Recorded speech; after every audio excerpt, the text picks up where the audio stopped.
On October 8th, 2022, at about 7:30 a.m., 55-year-old Angela Pritchard was arriving for work at the Mississippi Ridge boarding kennels off of Highway 52 in Iowa. 9 minutes later, at 7:39 a.m., the Bellevue Police Department received this phone call. 911, where's your emergency? Please, get out of here.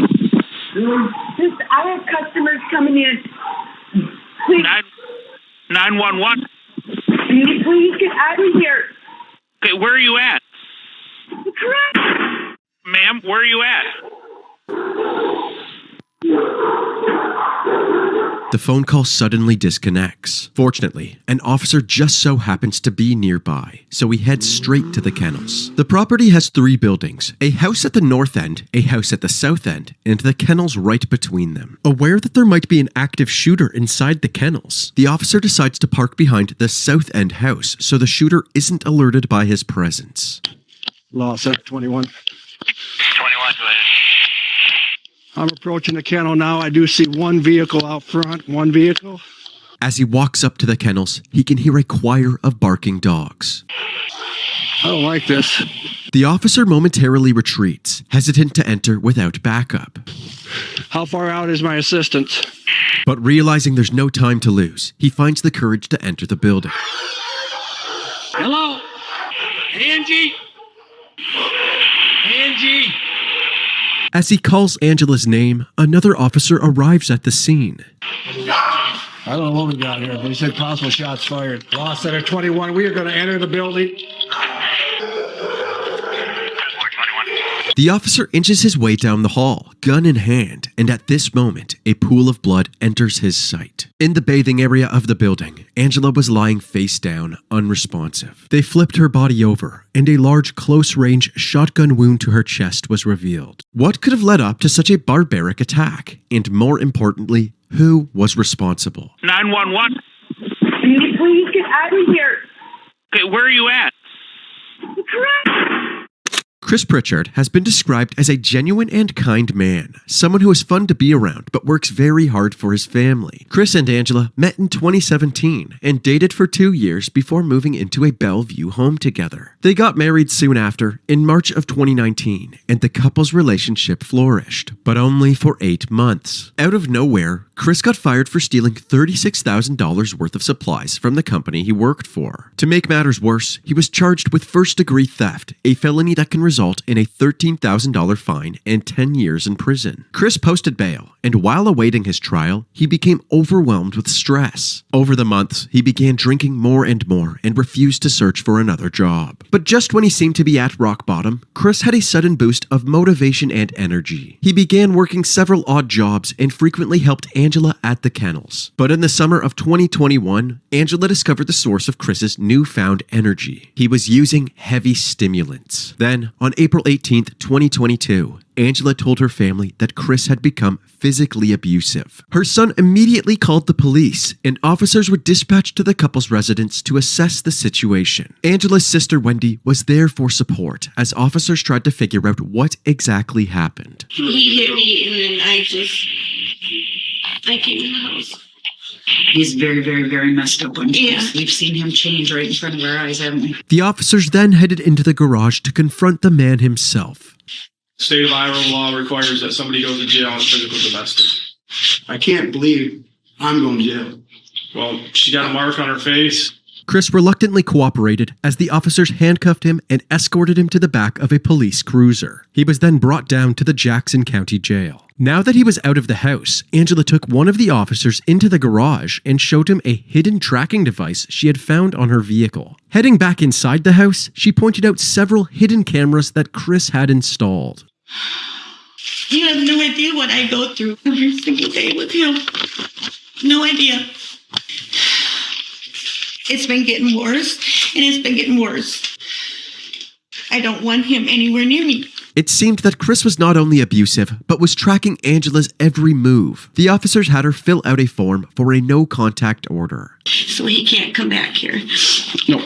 After spending the night behind bars, Chris posted bail. And because of the no-contact order, his family took him in for the time being. But the order didn't stop Chris from reaching out. He immediately texted Angela, claiming that he would change his ways and fix their marriage. And just a few weeks after the no contact order was put in place, Angela lifted it and Chris moved back in. But it wasn't long before Chris's drinking habits and abusive behaviors spiraled out of control again. In her diary, Angela wrote, August 23rd text message, calling me names saying it's going to get real and ugly. Drinking every day. I think Chris is capable of anything. He told my sister he didn't give a if he went to jail. Eventually, Angela decided that enough was enough. She moved in with her sister Wendy, and on September 1st, 2022, she was granted a second no-contact order. However, Angela had left a handful of things at her and Chris's house, so Chris was ordered to move out temporarily while Angela collected these items. But when she went back to the house, it was a disaster. Furniture and picture frames were destroyed, garbage was scattered, and black paint was splattered all over the house. Her mattress had even been relocated to another room in the house, dragged through large dog droppings along the way. Also, in an attempt to scare Angela further, a plethora of guns were scattered throughout the house. In Iowa, no-contact orders require authorities to confiscate any guns during an ongoing abuse case. But Bellevue police did no such thing with Chris. Throughout the rest of September, the acts of psychological warfare continued. On September 15th, he was arrested for sending more texts to Angela because they violated his no-contact order. But within 24 hours, he had posted bail as usual and was free to terrorize her more. He would drive by her house several times a day, violating the no-contact order each time. On one occasion, Chris pulled up next to her at a gas station and just stared at her. When she reported it to the police, they told her, "It's a small town. You will have that." The creepy behavior from Chris didn't stop, so Angela filed police reports over and over. Although the Bellevue Police Department said they would handle it, they didn't seem to be taking any real action against Chris. For example, 7 days before Angela's murder, on October 1st, 2022,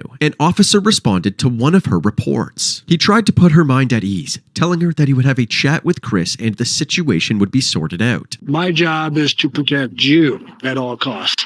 Because right now, I guarantee he's not thinking straight. No, not at all. That's my biggest fear. That's my department's biggest fear is he's going to try to hurt you. But despite all of this foresight, nothing was done to prevent Angela's murder. We got lady down, lady down. Scene clear, scene clear. As the officers cleared the building of any threats, they noticed a trail of blood drops leading toward one of the kennel exits. An all-points bulletin was put out to alert law enforcement within the area that a suspect was at large. Why don't you secure that outbuilding? Law Center, make sure you get an all-points out for a suspect. 6 different law enforcement agencies heard this broadcast, including Iowa's Department of Criminal Investigations, who then took over the case. Law enforcement split up to search the other houses on the property. They checked every nook and cranny, but were unsuccessful in finding their suspect. However, they were able to gain access to the North End house's security camera, which just barely overlooks the kennel parking lot. Throughout the entire night, there was no movement, but at 4:20 a.m., they heard something peculiar. Something had suddenly alerted the dogs in the kennel. 3 hours later, at 7:34 a.m., Angela can be seen arriving at work, pulling into her parking spot, and gathering her things before heading into the building. 5 minutes later, at 7:39 a.m., the same time as Angela's 911 call, a gunshot can be heard. 2 minutes after that, at 7:41 a.m., Chris can be seen casually walking along the fence line, away from the scene. Unfortunately, it's hard to say exactly where Chris went from here, so the investigators weighed their options. Directly behind the kennels is what locals call the wilderness, a dense forest that stretches for miles, separated by the property fence line. Chris, an avid hunter, was very familiar with the wilderness. However, law enforcement was not, making it the perfect place for Chris to flee. But there are also many properties surrounding the kennels where Chris may have sought refuge. Law enforcement once again split up, some heading into the wilderness while others expanded the search into the surrounding farmland. Even in the empty fields, the officers were on high alert, just in case Chris was lurking somewhere in the tall grass. As they continued their manhunt, they cleared several abandoned structures and eventually ended up at a series of farm properties. They searched any barns and sheds that Chris could be hiding in, but they repeatedly had no luck. During this search, Bellevue Police Department received a 911 call from a woman named Lori Blauser. I see you guys are looking for Chris Pritchard. Yes. His truck is in our garage. Lori and her husband Mike were friends with Chris and had supported him throughout his and Angela's turbulent relationship. They lived just a few miles away from the kennels. Officers rushed to their ranch and surrounded the garage, guns drawn in case Chris was inside. They entered carefully and made sure the building was safe before inspecting Chris's truck. Clear in here, Jim. The coast was clear, so they opened up the vehicle and found a note from Chris to Mike Blauser. It read, "Hey Mike, came to take these lights down. I just had 7 coyote cross the road in front of me about a mile up the road. I'm gonna go try to kill a couple of them. Keys are in the truck if you need to move it. I'll be back. Chris." The Blausers allowed investigators to access their home security camera, and the night before, their dog can be seen barking at Chris as he enters the garage. Although this helped the authorities establish a timeline leading up to the shooting, his current whereabouts were still unknown. They headed to some more populated neighborhoods and knocked door to door. Is that the guy they're looking for? Right there, Chris Pritchard. You guys know Chris Pritchard, don't you? While many of the locals knew who Chris Pritchard was, they had no idea where he could be. Has he been known to come out here every once in a while? Yeah, I haven't seen him though today. I'll let you know if I see anything or hear anything. The officers warned everybody that Chris was a suspect in the shooting of his wife Angela, and to keep their eye out for him. One of the couples they warned was cattle farmer Jeff Junk and his girlfriend Kim Klein. Later that day at 8:15 p.m., there was a knock at the door. Jeff opened the door and there was Chris, still holding the shotgun he killed Angela with. He handed the gun over to Jeff and told them that he had been running from the police and their dogs all day. Jeff then confronted him about the shooting, and Chris responded with, "Oh yeah, how's she doing?" They told him she was dead, but he essentially had no reaction and started making small talk. Jeff and Kim had no choice but to play along until they felt it was safe to call the police. So they invited him inside and acted like nothing had happened. They told stories, laughed, and drank together for the rest of the evening, as you can see in this photo taken by Kim. Then, at about midnight, Chris suddenly passed out in their lazy boy chair. Jeff took this opportunity to text the chief deputy to come get their suspect. Chris was abruptly awoken by the police dragging him out of the house. He seemed terribly inconvenienced. What's wrong with you guys? Why? I was sleeping. While cuffing him, the officers noticed a cut on his hand. Looks like he's got a cut to his left thumb. This would explain the trail of blood drops back at the crime scene. Yep, I think we're good to go in then. While Chris was being transported to the Jackson County Jail, the investigators gathered any evidence that Chris had brought into the house. This included shotgun ammo, loose change, a utility knife, torn up jeans, the 20-gauge shotgun itself, and Angela's bank cards and phone. Chris arrived at the jail and was escorted out of the cruiser and into the building. He was clearly exhausted after a long day of running from the police. He waddled his way through the jailhouse, looking more like a scared, wounded animal than a cold-blooded killer. The officers threw him in his cell, and Chris was able to get a few more hours of sleep before he was awoken by the lead detectives, Special Agents Dustin Henningsen and Ryan Kedley. They brought him into a quiet room for an interview. Chris gave them his side of the story about what had happened at the kennels. She said, you gotta leave now or I'm gonna call the police. Well, I said, I just want to talk. And she shoved me. And I hit the cabinet. The gun, I don't know what the gun hit, but it went off. Chris told several versions of this story throughout the interview. First, he said that they got into an argument and Angela shoved him. As he fell back into the cupboards, he accidentally shot her with the gun. It looked like if you hit her in the arm. How would you die from that? Then he said the gun was leaning against the cupboard, and as he left to grab a bag from another room, the gun fell and somehow misfired. However, according to the medical examiner, the gunshot had a downward trajectory, meaning the shooter, aka Chris, had to have been holding the gun when it was fired. But you don't need a medical examiner in order to conclude that Chris had intentionally killed her. You show up at a place where you know she's going to be. You've got a gun with her. You know you've got a no contact order. An argument breaks out. She calls 911. She winds up dead. This wasn't just some accident. Despite common sense working against him, Chris continued to insist that he loved Angela and would never do something like that on purpose. But if it really was an accident, why did he proceed to steal her phone and bank cards and then abandon her at the scene to die? I would have loved to have stuck around with Angie and her temper. I thought maybe he didn't even really hit her that bad because she was yelling at me like she wasn't even hurt. This statement is a blatant lie. In the 911 call, Angela goes completely silent after being shot. Okay, where are you at? Ma'am, where are you at?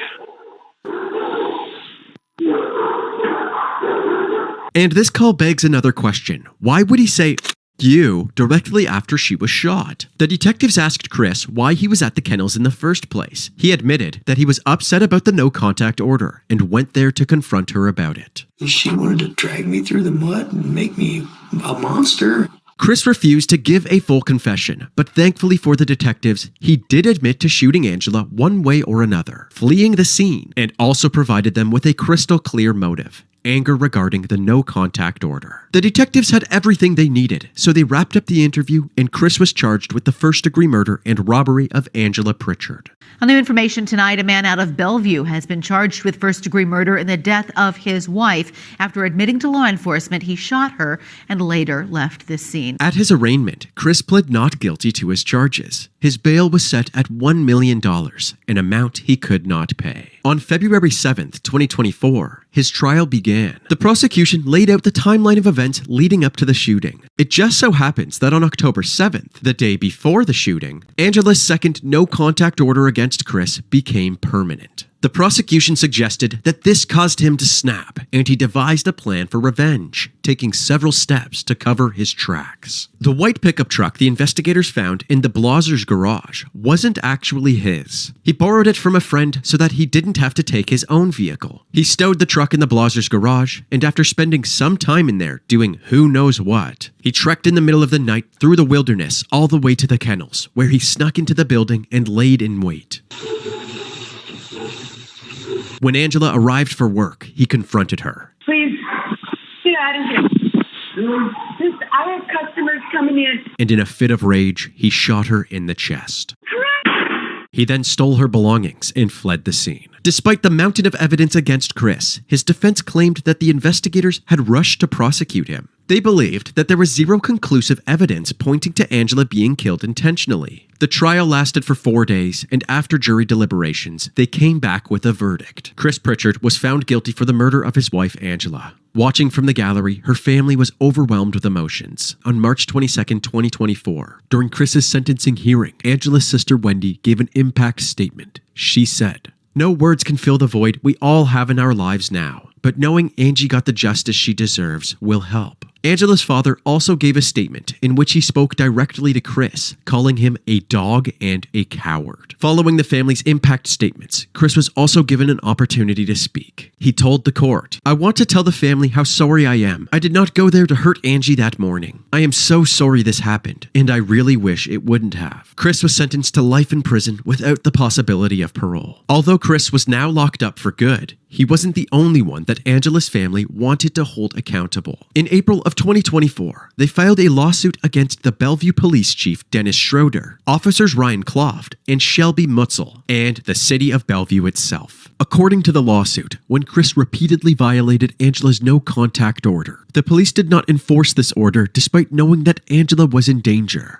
This is because the officers were close acquaintances with Chris. They claimed that the negligence of the department put Angela's life in danger by enabling and fostering Chris's ability to murder her, and she may still be alive today if the officers had actually done their job. But in October of 2024, Chief Judge C.J. Williams of the U.S. District Court dismissed the family's lawsuit, writing that he was skeptical that more aggressive conduct by the officers would have changed anything. The judge said, arguably, one could equally speculate that it was the officer's arrest of Christopher for violating the no-contact order that angered him enough to kill Angela. The judge also said that the relationship between Chris and the officers was a far cry from a friendship. But Angela's family wouldn't go down without a fight. They refiled the lawsuit, and during a hearing in December of 2024, they shared additional evidence with the court. Emails show that 9 days before Angela was murdered, Chris was supposed to turn himself in after breaching the no-contact order. But he was a no-show, and an arrest warrant was issued. Strangely, there was zero effort from the Bellevue Police Department to execute this warrant. The officers claimed that they had no idea that Angela was in danger, but Chief Schroeder was the same officer from this body cam we showed earlier. My job is to protect you at all costs. That's my biggest fear. That's my department's biggest fear is he's going to try to hurt you. Clearly, the department was well aware that Angela was in danger. Additionally, during the initial lawsuit, the other two officers claimed they were not customers of the Mississippi Ridge Kennel. But according to receipts, they were customers there and even received discounts. The family's attorney, David O'Brien, was optimistic that this new evidence would sway the judge's decision. Our ideal outcome would be just complete reversal of the judge's decision. Unfortunately, not even the new evidence could sway the judge's opinion. In January of 2025, Judge Williams denied the second lawsuit as well. Chief Schroeder followed up by releasing a statement to the public. He said, "We are pleased with the decision, but also grateful for the community support of the Bellevue Police Department. We continue to strengthen our services and response efforts to prevent domestic violence and provide support to those in need." Angela's family plans on appealing Judge Williams' decision by taking their lawsuit to a higher court. Chris Pritchard remains behind bars and currently resides at the Iowa State Penitentiary in Fort Madison, Iowa. As for the Mississippi Ridge boarding kennels, they now have new ownership and are open for business.